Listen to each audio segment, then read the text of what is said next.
On our webinar regarding mentorship. I'm Alex Terlecki with the Colorado Special District's Property and Liability Pool. Today we've got a great topic for you all. This session is going to provide guidance on how to be an amazing mentor.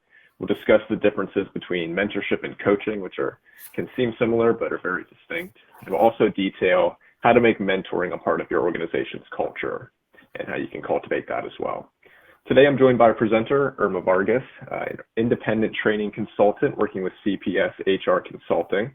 Irma is also a principal of the V1H consulting firm, a certified strengths finder coach, and an adjunct professor for Lorman Educational Services. Her focus has been on developing teams around strengths, maximizing talent within teams, increasing employee engagement, and initiating and designing sustainable strengths-based programs for organizations. Outside of speaking, workshop facilitation, and coaching, Irma is dedicated to writing on strengths, talent development, leadership development, and more for the entrepreneur, small business owner, and public employee. A few housekeeping items for those of you that haven't joined us before. We are recording today's session. If you need to step away or have a technical difficulty, we'll send out a copy of the recording to everybody that's signed up through Eventbrite. A PDF version of today's slides are available for download on the screen in front of you in the files box above the chat box. And then speaking of the chat box, we have a spot there for questions. Anything that you want to ask during the session, go ahead and type that in there. No need to raise hands or anything, and we'll address them as we go through. And we'll pause at the end as well for any final questions. Aside from that, I think that kind of covers our bases. So I'll turn things over to our presenter, Irma. Thank you for being here today. Thank you so much, Alex. It's a pleasure to be here. Welcome, folks. Irma Vargas, as Alex stated, MPA, co-founder of V1H Consulting, certified strengths finder coach through Gallup Clifton Strengths Finder. Today, we're going to talk about mentorship, but it's a two-way street. And so as we move forward, I want you to think about what are the types of things that you would want from a mentor that you can include as you become mentors. And when I say become mentors, it's not as you fall into an age group, as you fall into a job category or a level of expertise. We are mentors and mentees from day one. We have been all along. You may not have been formalizing it throughout your life, and maybe you have. But the experience to be a mentor and a mentee is already within you. So as we move forward, I want you to think about you in both positions and some of the things that you have already done informally that have prepared you to do it maybe more formally, whether it's be a mentee or be a mentor.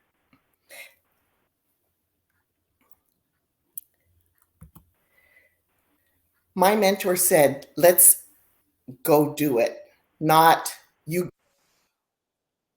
How powerful when somebody says, let's. Think about that. Let's do it. We can. Jim Rohn, American entrepreneur, author, and motivational speaker. I think if you haven't formally read his books, you've heard his quotes, you know what he's about. He's put it all out there, right? He lived and talked and walked the walk, right? And so when I read that, it's confirmation to me that the we approach, the let's approach, is really encompassing of what that mentor-mentee relationship really can be, its potential. Not necessarily what it should be, but that its potential is right there for the grabbing. And so you want to make sure that you're giving it the potential mentally before you can actually go out and do it physically, emotionally, in reality. Let's start with talking about experience and knowledge, your personal experience, your professional prowess, and the impact that those two separate things have within the aspects of mentoring and being a mentee. Let me ask you a poll question, and then let's get a feel for where we're at with that. Are you more likely to draw from personal or professional experience in mentoring? Let me know where you're at. Give me your gut reaction.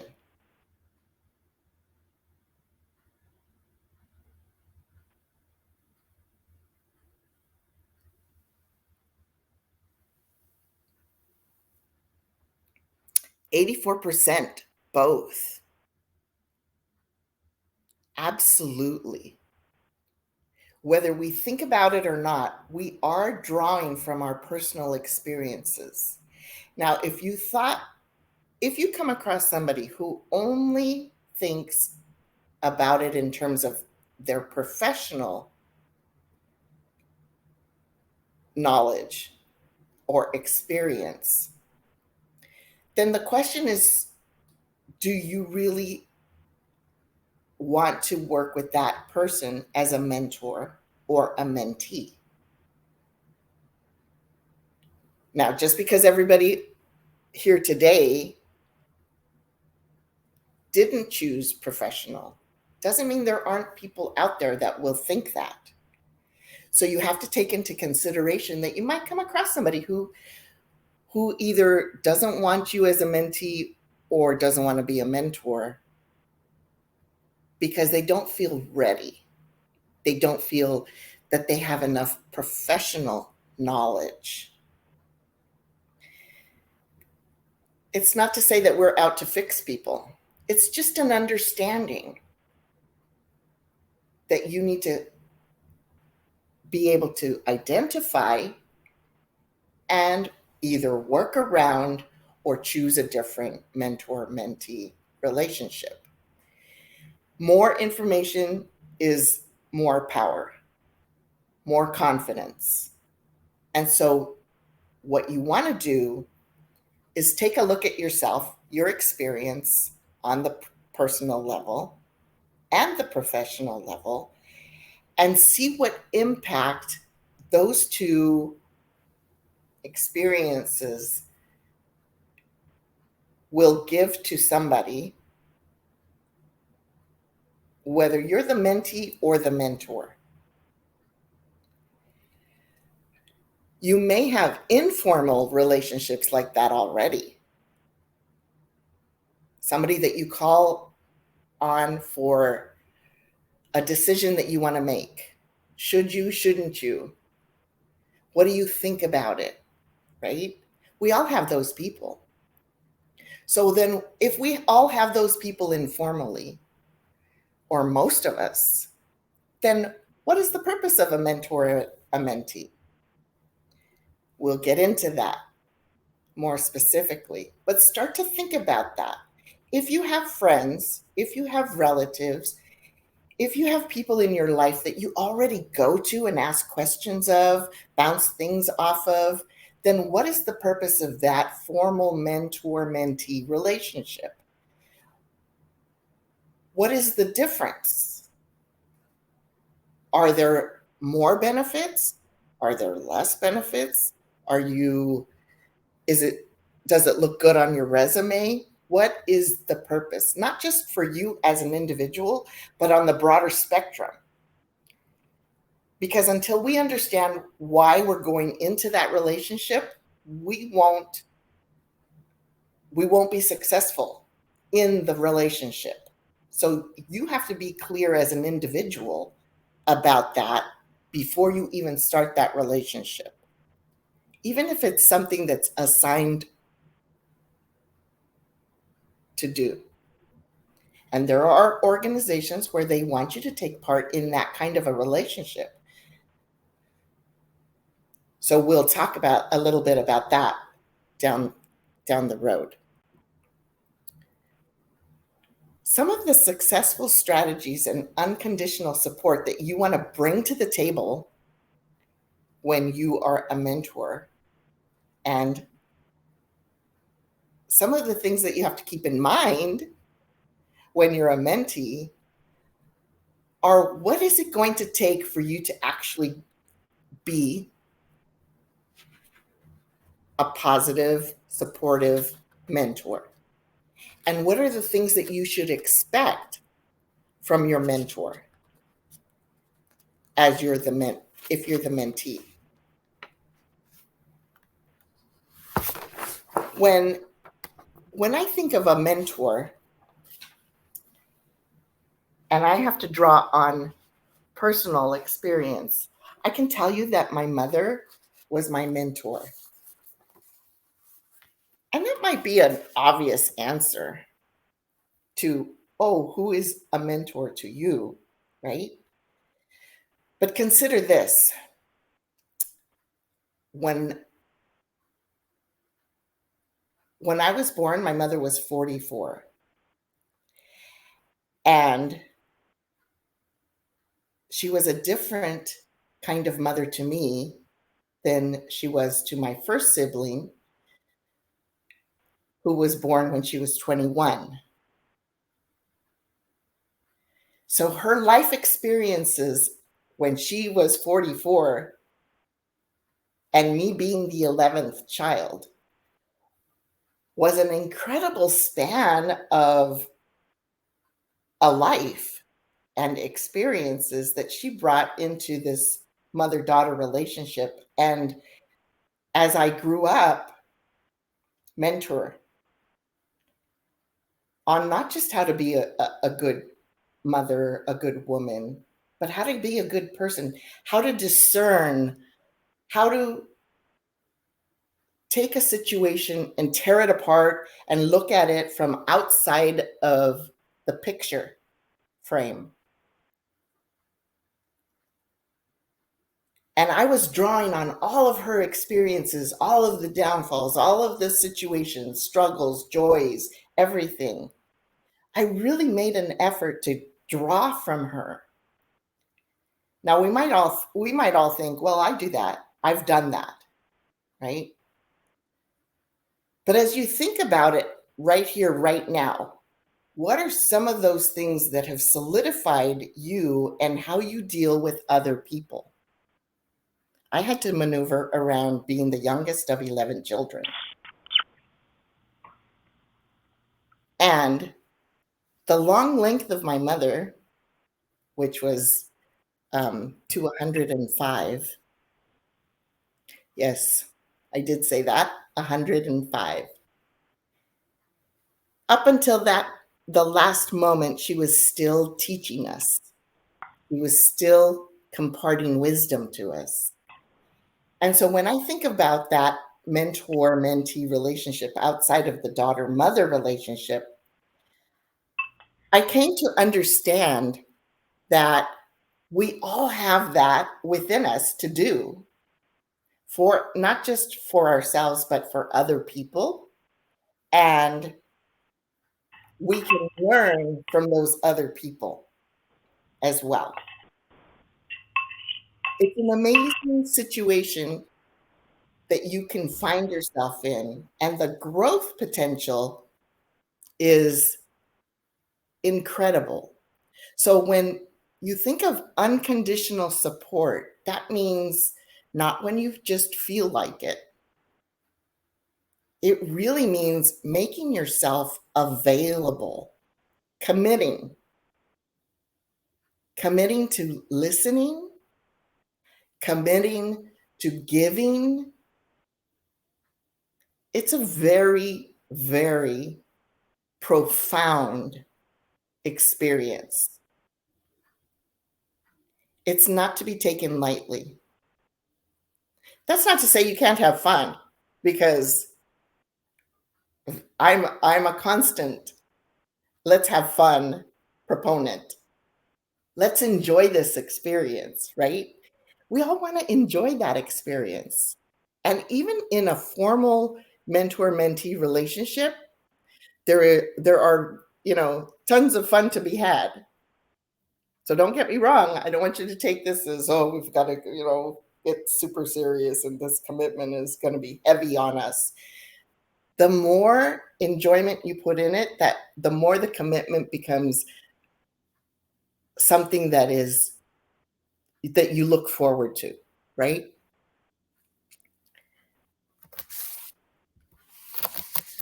You want to focus on similarities when you're going into these relationships. You want to identify talents. Why? Why should you identify talents? Well, that's to see whether you're in alignment, whether you are really the right person to mentor somebody, any given person. You want to identify needs. You want to establish what those needs are of the mentee. What is their purpose for coming into that kind of a relationship? And hopefully they've done that work that I've asked you to do today, which is to understand your perspective, your desires, your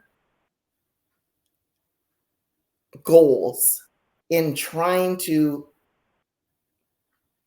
develop a mentor-mentee relationship. Some of those reasons could be selfish. That's okay. You want to grow, you want to learn something, you want to be guided. Those could be considered selfish reasons, and they're perfectly fine.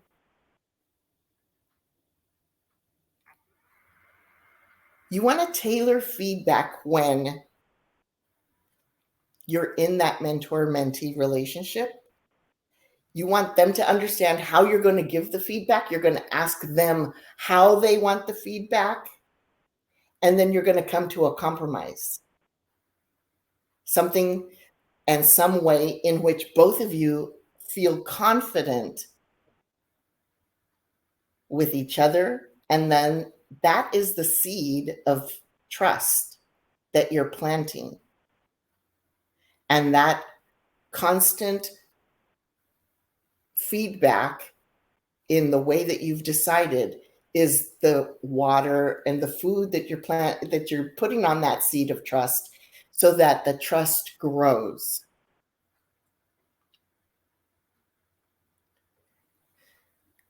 Think of a time in which you thought you were in a mentor-mentee relationship and it went sour.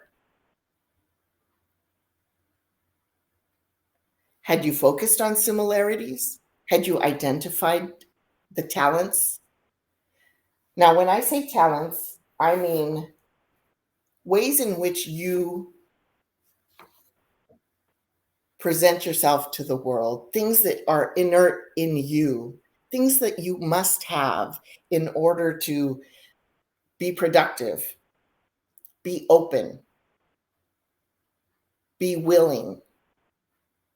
What are those things? Well, let me ask you, and I want you to put in the chat the one that hits your gut first. I'm going to read all four,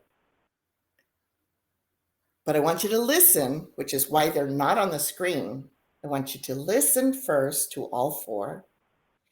And the one that hits you in the gut the minute you hear it, I want you to put the number in the chat. So 1, I effortlessly and instinctively start conversations.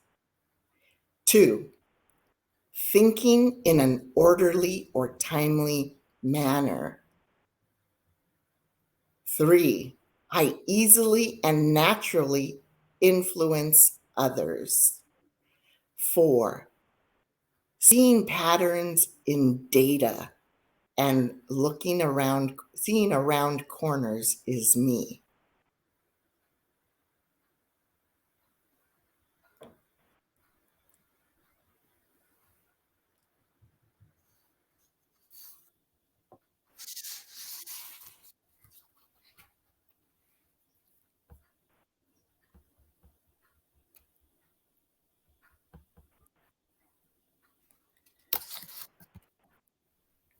So this is what that all means. If you hit number one, you're a relationship builder. You help bring and hold teams together. That's your superpower. If you indicated number two, you love executing. And Jeffrey, yes, two, if two hit you in the gut and others sometimes, yes, absolutely. And you know why? Because we're a combination of all of those things. It's just the one that is inert in us hits us stronger, hits us more impactfully. That's all. So if you said number two, if you indicated number two, that's executing. And what does that mean? You get things done. You are a task-oriented person. You like people, but let's get the report done and then we can have a conversation, right? If you indicated number three, you're an influencer.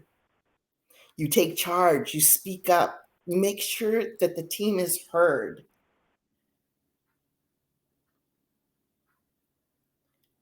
You're somebody who likes everybody to have their opinion heard. And then number four, you're strategic. You absorb and analyze information.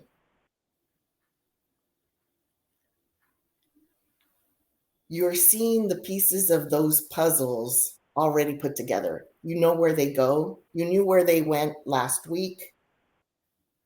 You don't always get to share that information, but you know what's happening ahead of time. You've figured out who the killer was. You were probably excellent in Clue, right? For those of you that are too young to know what Clue is, it's a board game. Three was easily and naturally influencing others, and then taking charge, speaking up, and making sure the team is heard. Shannon. So take note of that. Take note of how you answered, because it'll give you some insight into how you're coming into this mentor-mentee relationship. Because remember, we're going to get to know ourselves first before we go into that relationship, so we can communicate after we've, taken it on and we've said, okay, this is me. This is who I am. This is what I need. This is how I do my best. And then you can move into that relationship. Because once you've claimed your superpower and your talents, then you can aim it.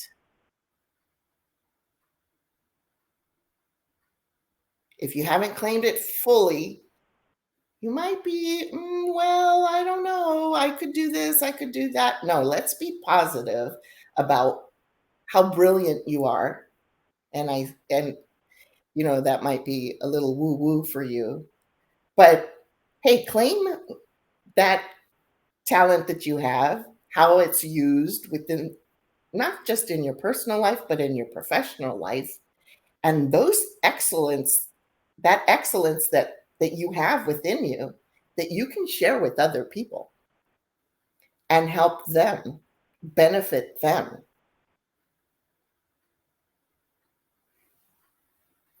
I can put it in the chat, Roxanne, and I will do that momentarily. I may wait till the end, but I will do it.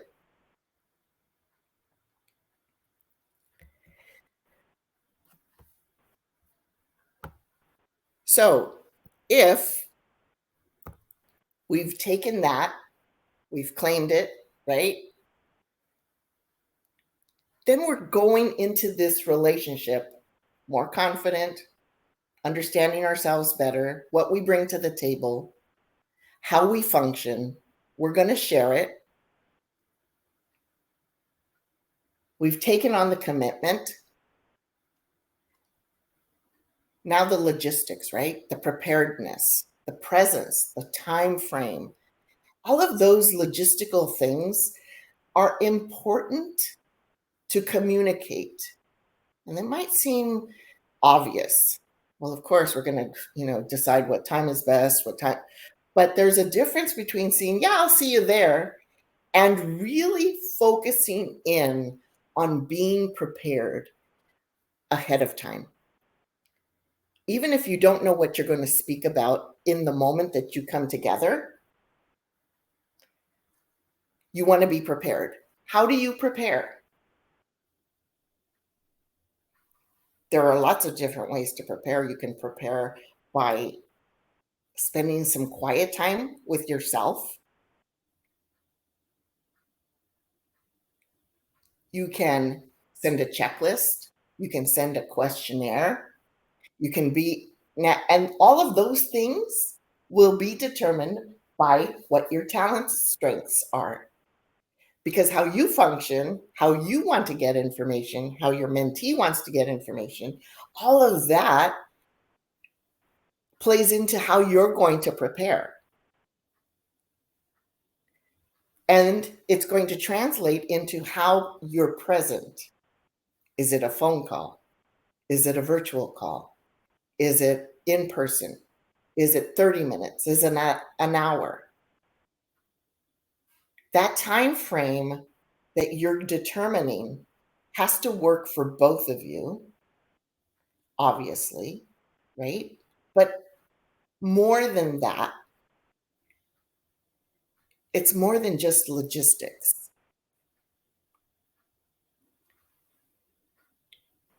It's about the trust, the understanding that comes into play in that relationship. So if you set a phone call up once a week for 30 minutes at 8 o'clock in the morning, doesn't matter what day, and in a month's time, you made it there once on time when you said you would, then what does that do to the trust in the relationship? Just like every other relationship, it starts to diminish that trust. It starts to let those leaves of that trust tree start to brown a little bit, right? I know some of these things are obvious, but I want you to think of them with intention as you go into a mentor-mentee relationship, and don't diminish the importance of them, because it's oftentimes, especially in the last 3 years that we've had collectively as a human race, it's easy to say, oh, well, things come up. Oh, plans change. Yes, absolutely true. Emergencies happen. But not being mindful of watering that trust plant and feeding it consistently and persistently, it erodes the relationship before it ever began.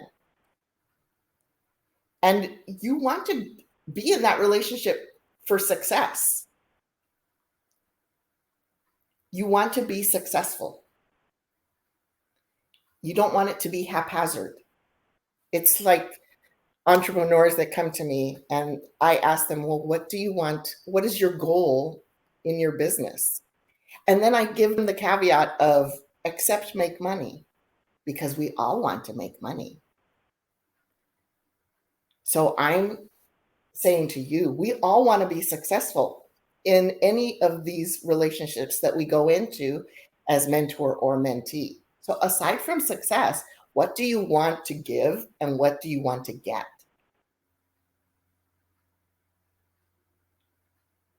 And sometimes it's asking yourself that question and then answering it and then asking why. So, what is the why? And then once you understand yourself, get that why in place, then the commitment and the dependability will flow for you and for the mentee, or vice versa.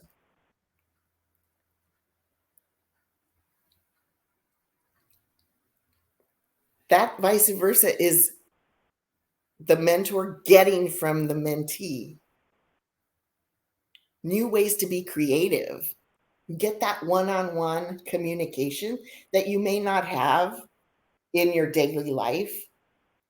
Having it in a formal way really makes a difference when you plan it, when you take the time to put in the effort consciously.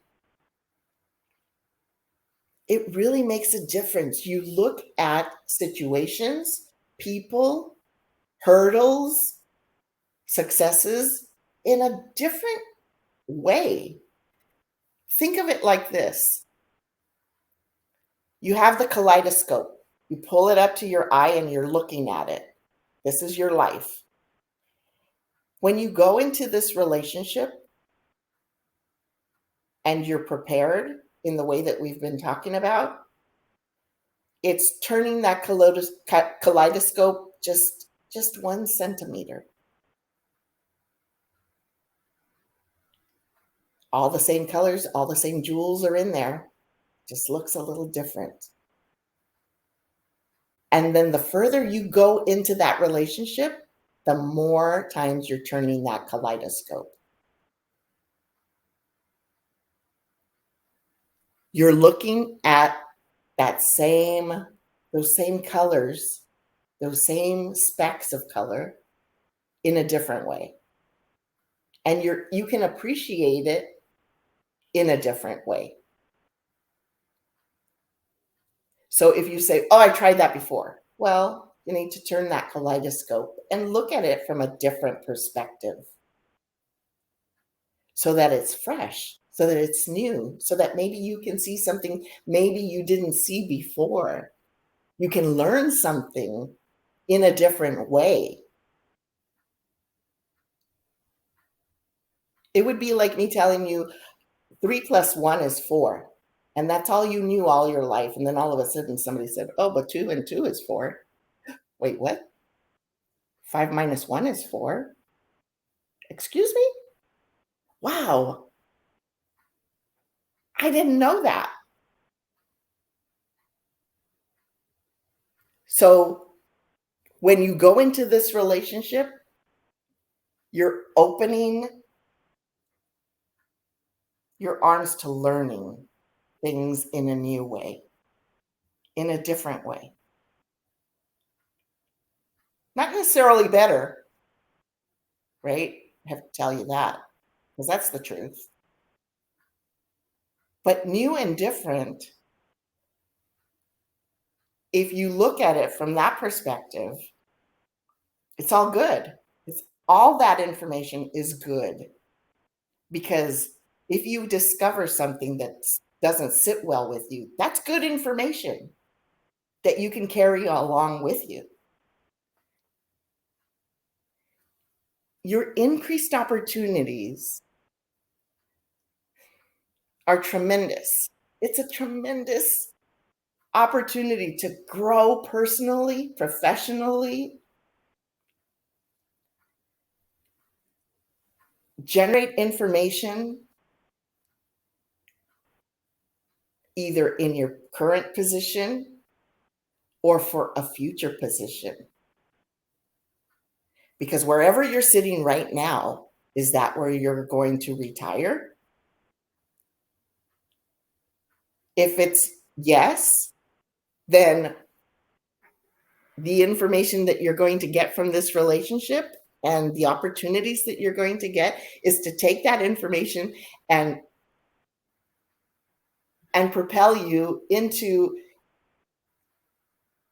retirement in a place that you feel you're still growing. That if you retired doesn't mean that you stop learning, right?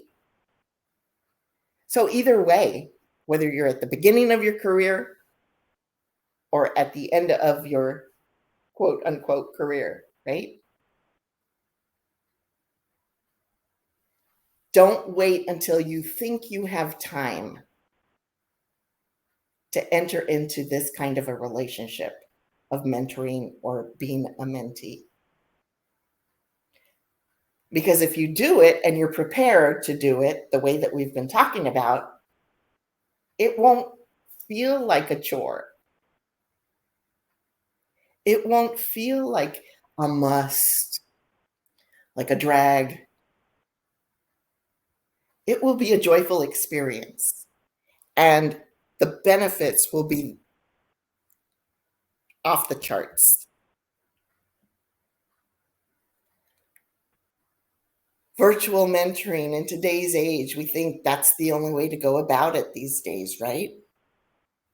You want to define the roles, you want to talk about the benefits, you want to address the challenges. But let me ask you this. Do you think virtual mentoring is sometimes unproductive? Let me know. Do you agree or disagree?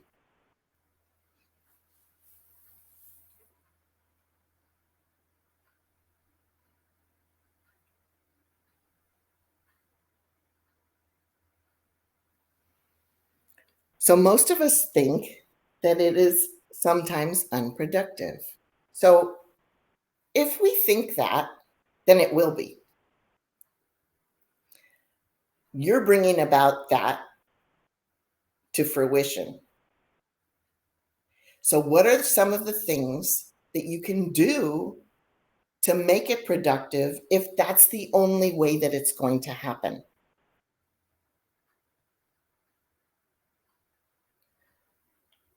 Have you done the work on yourself? Do you understand why you're coming into that relationship? Have you created that openness of taking who you are and sharing it and communicating it with the other person? Are you able to put into place certain criteria that you need in order to make it productive, whether it's virtual or not? Even if it's setting up boundaries. I have had a variety of relationships that look completely different that are mentor-mentee relationships. From very formal this time to this time on these days, end of story. Nothing outside of those times. I've had others where it's emails at 2 o'clock in the morning. Obviously, I don't answer them, but I've seen that they come in. But that's how that mentee wanted to communicate. I was the one giving permission to say, yes, send me a text, send me an email, maybe not a phone call, but communicate to me what you would like for us to speak about in the way that you need to. Just understand that the response will be, and then I determined my response. And they had to be okay with that. So instead of me saying, I can't believe you sent it to me at 2 o'clock in the morning. Please don't do that. Please do this. Please do that. No, it's not me determining how they need to communicate. It's me accepting how they want to communicate and them accepting how I am going to respond. So it's a negotiation. And it's always going to work if you're communicating that way. If you're open to the communication, if you say, okay, put your cards on the table, I'm going to put my cards on the table, and then we're going to see how this works together. Okay.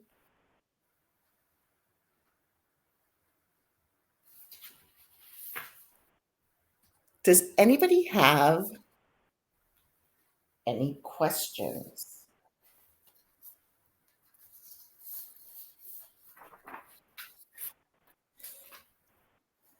Yes, definitely. Boundaries, boundaries. But if you don't understand where you're coming from first, and you're going into it because you think it might be a good idea, then you're not necessarily understanding what your boundaries actually are. And sometimes you go into the relationship and it's too late. And you're like, "Oh, wait, I didn't say you could do that." Okay, well, if you communicated upfront how you work, who you are, what your superpowers are, then that person would understand a little bit better when you said, "That's not acceptable. This is my response time. This is how I function."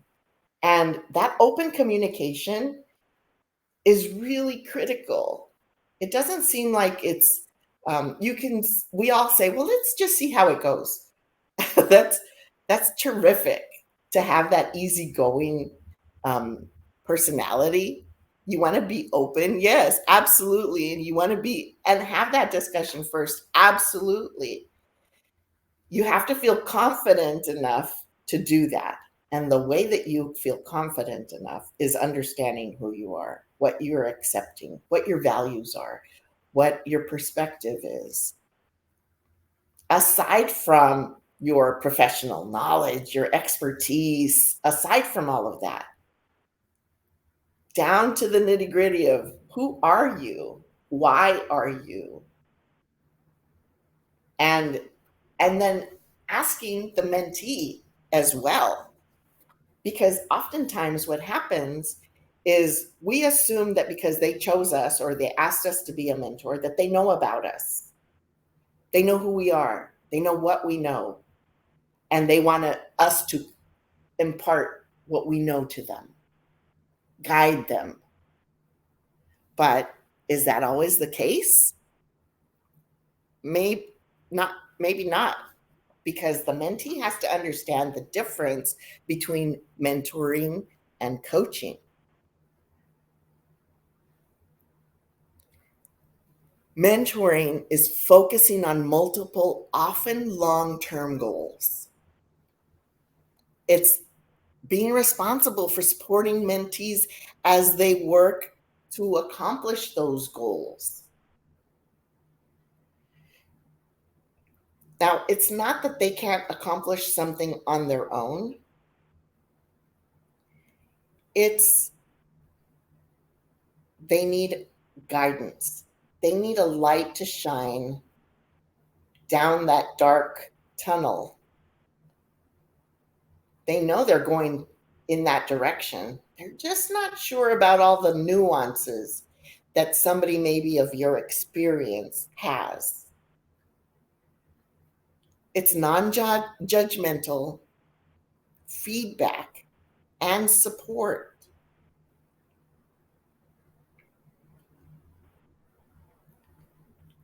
You're the leaning pole. Sometimes mentees just need to know they can call and ask you a question if they have doubts.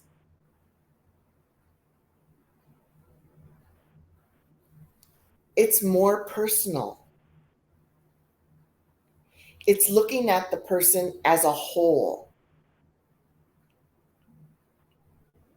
not just as a C-suite executive, not just as an administrative person, not just as an accountant, not what they do, but who they are. There are tasks and steps to accomplish, determined by the mentee. We talked about that idea of we all want to be successful. Okay, why? Doing what? Oftentimes we hear people respond when the question is asked, "Oh, and what do you do?" We've all been at those networking events. "Oh, what do you do?" "Oh, I help people." "Oh, you help what people? How do you help them? What do you do to help them?" "Oh, well, and then the litany of things, right? When you go into a mentee mentor relationship, the mentee is going to say, "I need this. I want this." And when they express that, your question should always be why. And when they answer that, you ask again, why? Take it down to the atom of why.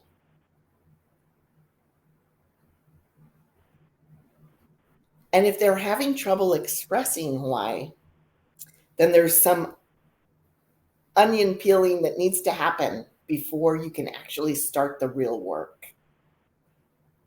Don't be afraid to go to the ugly part of the onion in the middle, the stinkiest part.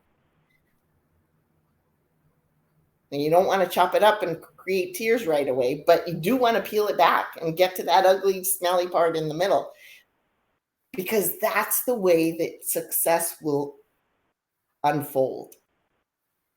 Coaching, on the other hand, you want to focus on short-term accomplishments, maybe one goal, develop a single skill.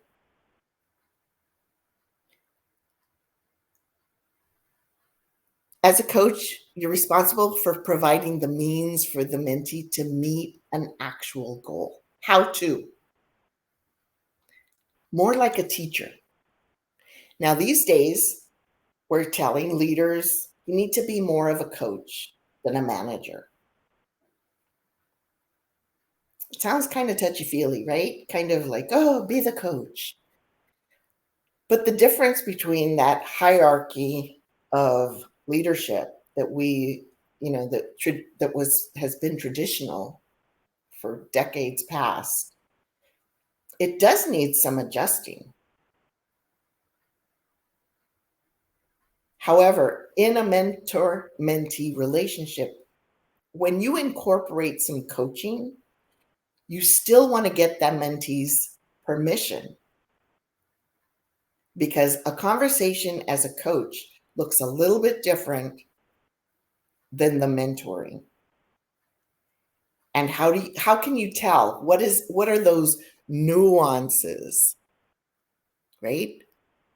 What is it that looks different about it in real life, in real time?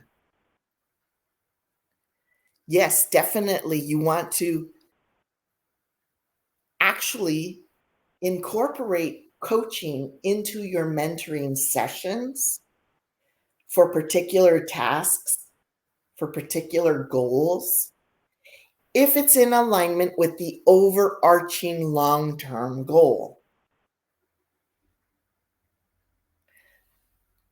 I mentored someone who was an administrative assistant for a municipality.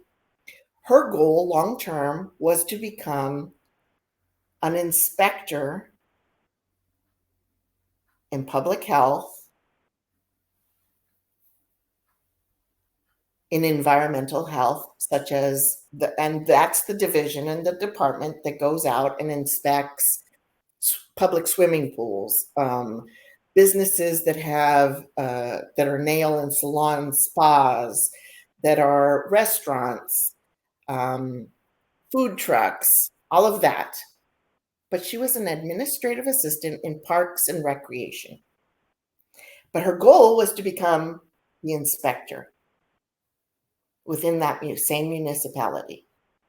So the coaching component of that became, well, do you know what it's going to take to go from this one classification where you are into that other classification? So the goal was for her to understand the process, the logistical process, right? And then the mentoring was, have you done that? What did you find out about it?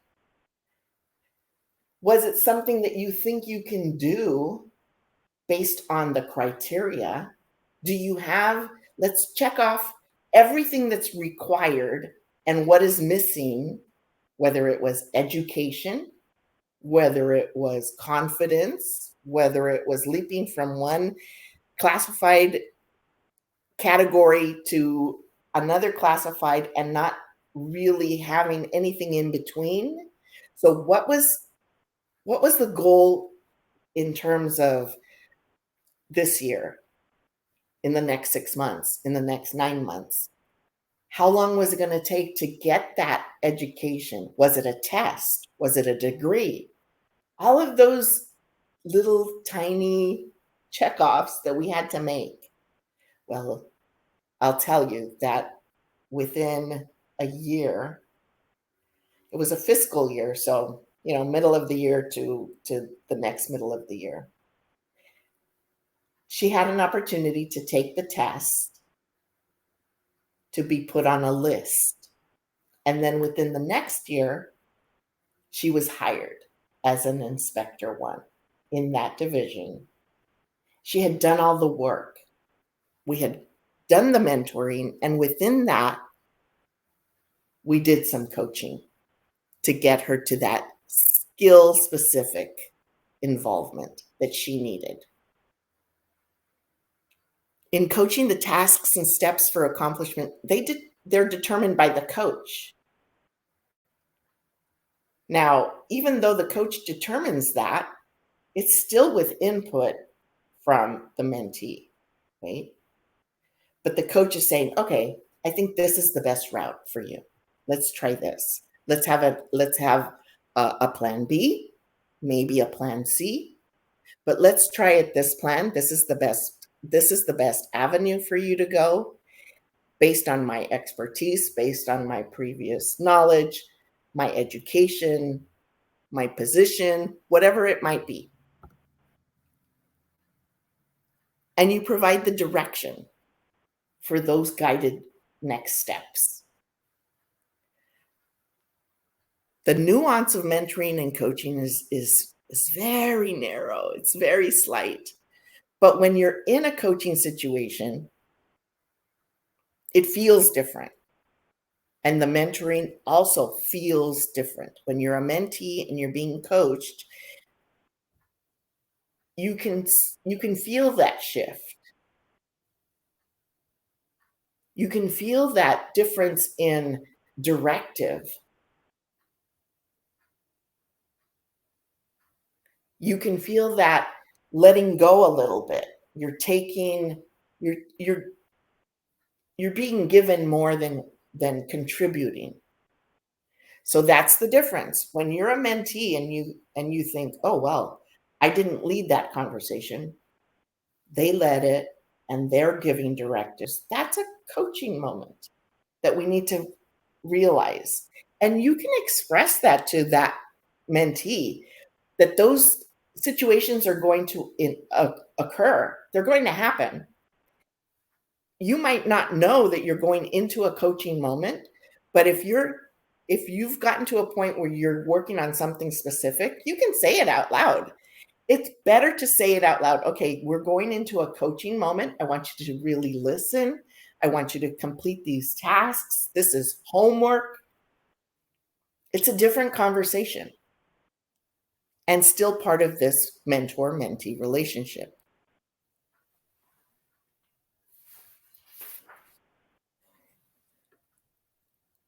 What is your mentoring style? And just like the talents, you're going to have a combination of all of these, right? But what is your go-to?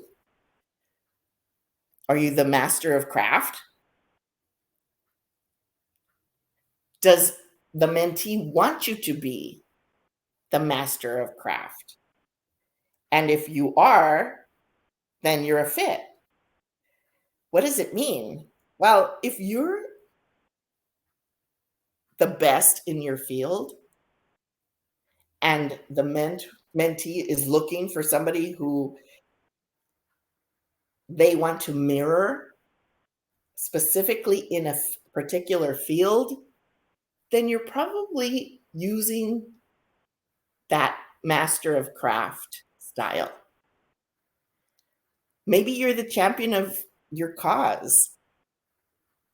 You're the cheerleader, and that's what they want. They want a cheerleader. They want somebody to show them how they're shining, to really be there to uplift them.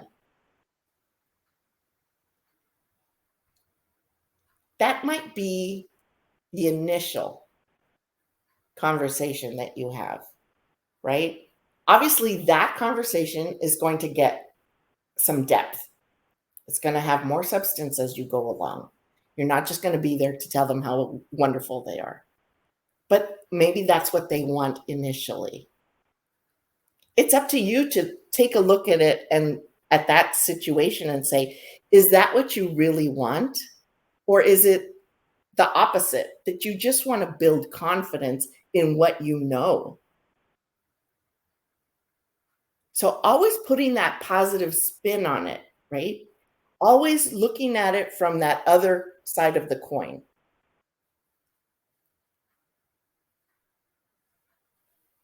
And rather than saying, oh, this is an ego trip, right? No, maybe they just need some confidence building. They need that cheerleader initially. Maybe you're the co-pilot. Maybe you're somebody who wants and who provides talking through situations. Maybe it's your desire to just have conversations with somebody, to understand something, and to get that expert's opinion. And when I say opinion, obviously, opinion coming from a place of knowledge, of experience, understanding, all of that. Maybe you're the anchor. Maybe you're the confidant. Maybe you're the sounding board. Maybe you're the psychological lift initially. Now, remember, all of these are just the first way that somebody might be attracted to having that mentor-mentee relationship with you, or vice versa. But all of these are used in combination, and all of them are to be taken at a much deeper level as that relationship grows, as that trust tree gets watered and fed. It could be a combination of all of these, but which one is your go-to first? Which one do you see yourself in? And then the reverse mentor, creating that opportunity to collect feedback, hone your leadership skills, engage others, maybe get a younger generation's perspective, understand them better. We've often said that my mother lived to 105 because she had so many children and 38 grandchildren and 33 great-grandchildren and 5 great-great-grandchildren, that youth kept her alive. So what are you learning from the generations that followed you? What are you incorporating into your life that you love about what they do, how they think? How have you let that help you grow in your expertise? Think about how you've incorporated that into your life as a mentor-mentee relationship. How do you define and measure success? Are you meeting your set objectives?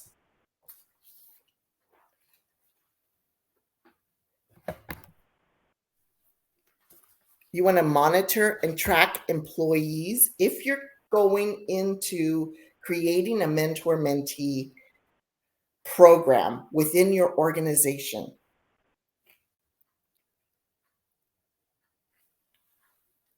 You want that feedback to be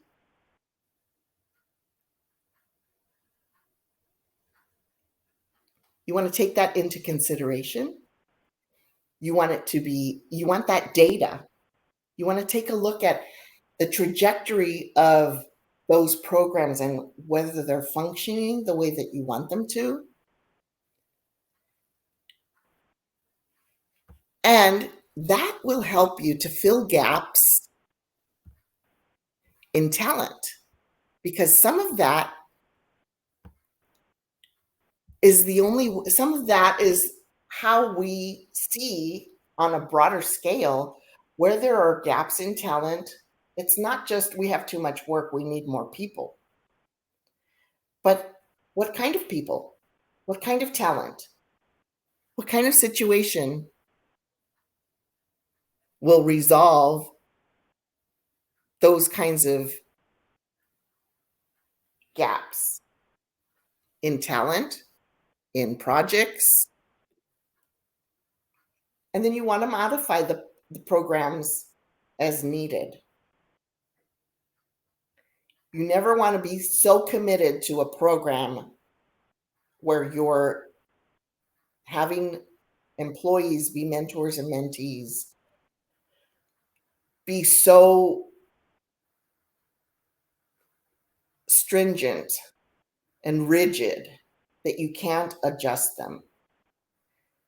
On the other hand, you don't want to change them every other month, right? You want to give it a space of time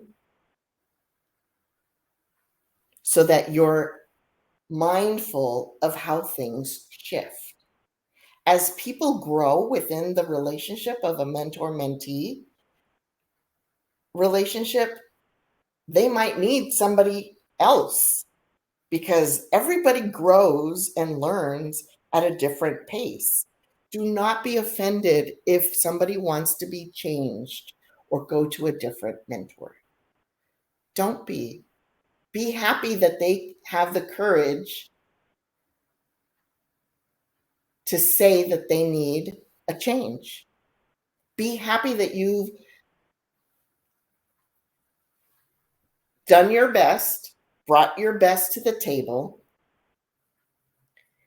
and that if this person needs somebody different, you can release them and be happy for them, rather than feeling bad about you not doing what you think you should have done. So let's not put that on ourselves. Let's be happy for them as they go forward.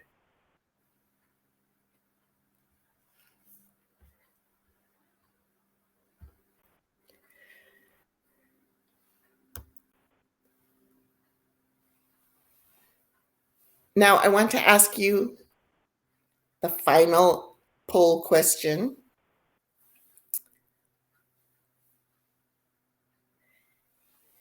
Mentorship should be conducted by third-party entities. Usually, never, or depends. Now, if you say depends, what does it depend on?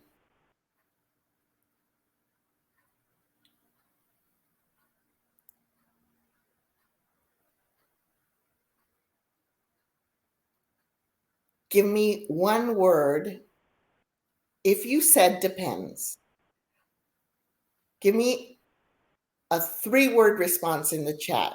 What does it depend on? What is your gut reaction? And most of us said depends.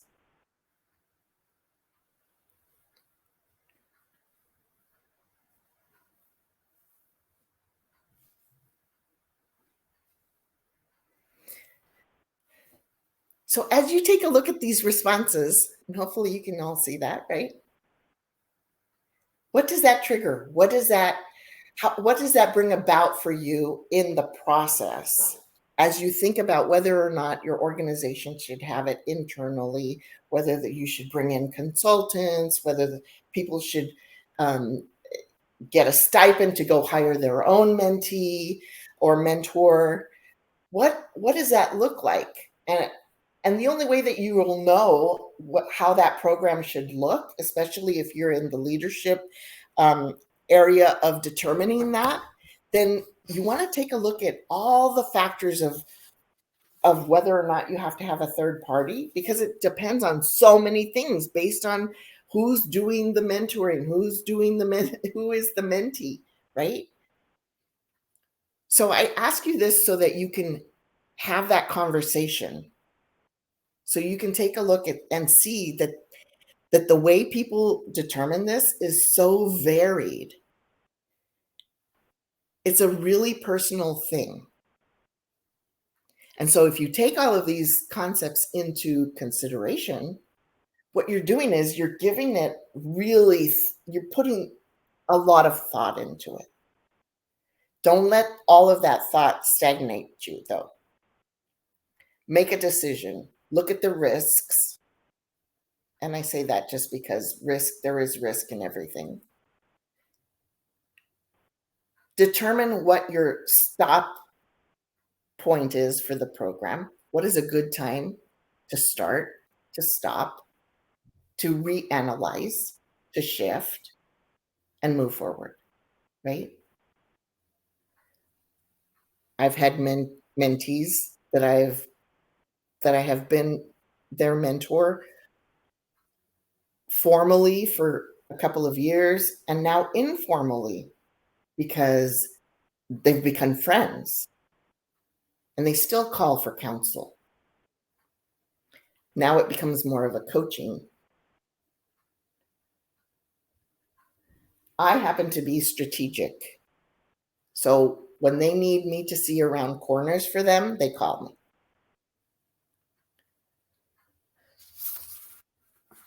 Some of the things that you want to do when you're creating programs within an organization is avoid guaranteeing employees promotions and benefits, obviously, but even the inferred. This is not a stepping stone to get promoted. It's okay to say what it isn't. It's okay to be transparent.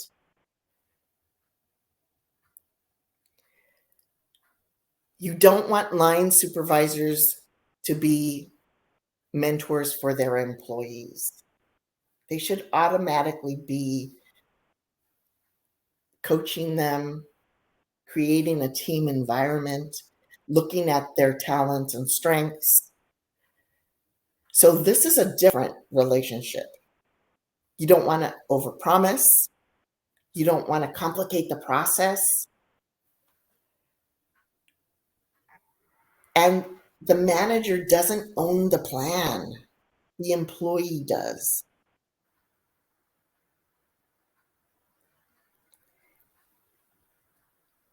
And it's hard for managers to accept that sometimes, because the managers have a goal. Just like the employee might have a personal goal, a professional goal, a goal that they don't see getting in any other way. But we have to let go of those management strings sometimes, enough to give the employee permission to really be honest about what they want from that relationship. You don't want to overcommit time or resources, especially if it's an internal mentor-mentee program that you're using internal employees with. And you don't want to use it to address poor performance. You don't want to have a performance review and say, well, looks like you need a mentor, because it's aside from that. It's an opportunity of growth that is not tied to the job tasks in and of itself. And you don't want to drop the ball. You don't want to say, oh, we were supposed to meet, but things got in the way. Projects got in the way. Resources were scarce. If you're going to commit to a program within your organization and you have the fear that there's a risk that it might not be successful because you don't know how much people are going to be committed, then do it for a short period of time and have the mentee give one goal that they think they can accomplish within that period of time. It's a short, long-term goal, so to speak, right? But it's still not coaching. It's still overarching. It's not the mentor telling that person how to get there. It's helping the mentee explore what it is that they want, why they want it, how they think they can get there, with you as that pillar that will be there if they're going to fall and go down the rabbit hole or go the wrong way or walk through that dark tunnel without the light.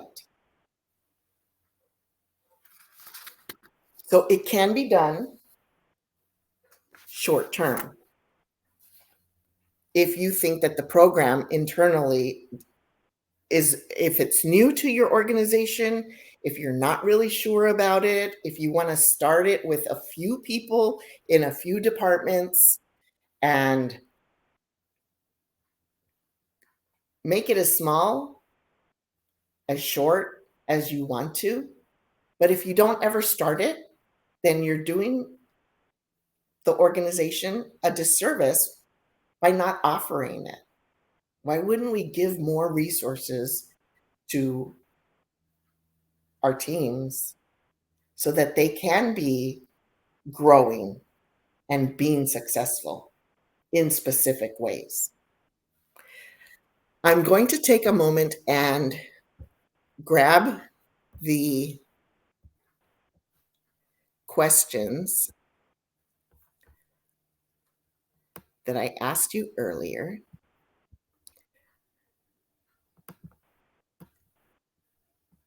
And I don't have them as 1, 2, 3, and 4, but I read them in this order. So I don't want you to be confused about why they don't have numbers. Okay. So the first set are there. And let me know if you do not see them. And then the follow-up explanation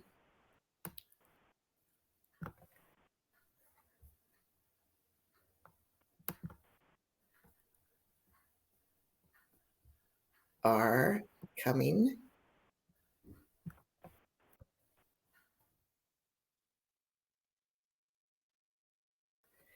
shortly, only because I'm rearranging.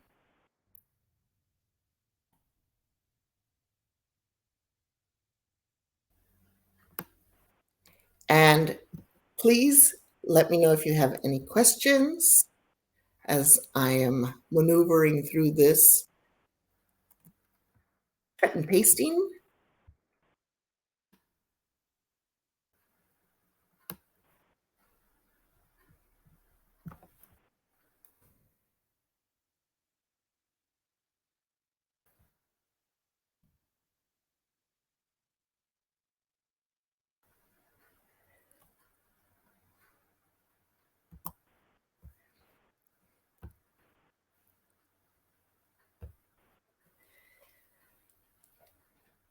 I thank you for being here today. I thank you for your participation.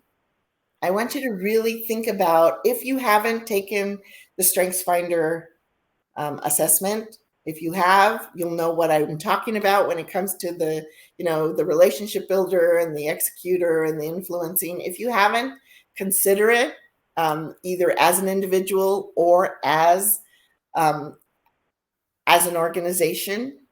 It's an incredible way to build teams up, build that relationship with a mentor mentee. It's really having your pulse, your finger on the pulse of who you are, that will make you a successful mentor and mentee. And so I thank you very much for being here. I hope it was helpful. I know that I love imparting this information, and I thank Alex for bringing me on and letting me share this with all of you. All right, fantastic. Irma, thank you very much for being here today. Just want to thank our membership and everybody else that joined us today. Next month, we have our final webinar of the year on professional effectiveness. So you could follow that link in the chat box. Again, this was a wonderful presentation. Yeah, Irma, thanks for putting this on for us. We do appreciate it. Thank you very much. All right, with that, we'll sign off for the day, and we will talk to everybody again next month. Thanks for joining us, everybody. Thank you. Bye-bye. Have a great day.